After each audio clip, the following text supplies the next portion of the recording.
vətən sözünü kimi anamdır deyir, kimi balamdır deyir, Rusçu kimi qəbirstanlığının vətən torpağımdır Rus deyir. cəmaatının tərəfindən təmizlənməsi. Amma artıq onlar üçün vətən şəhid Dağlandı.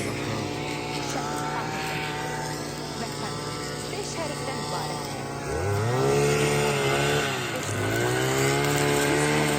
Beş barmağı bir araya gətirib bir yumruq olur.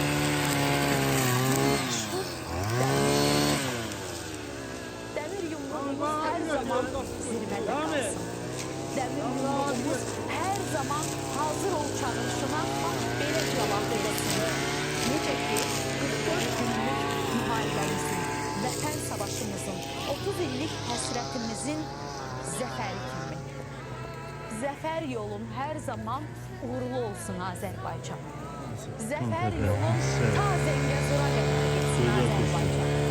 Zəfər yolundan sonra yaşayacaq hər bir Azərbaycan övladına örnek olsun Azərbaycan.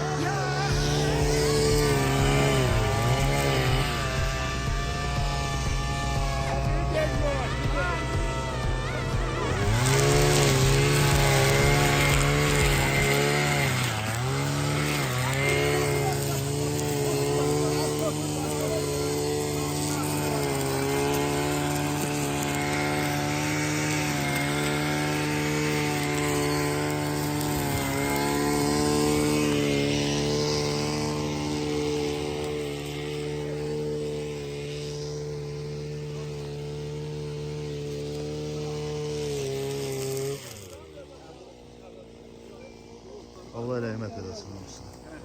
Erməni vəhşicikləri də var. Qəbirlərin hamısını dağıdırlar, aşırılar.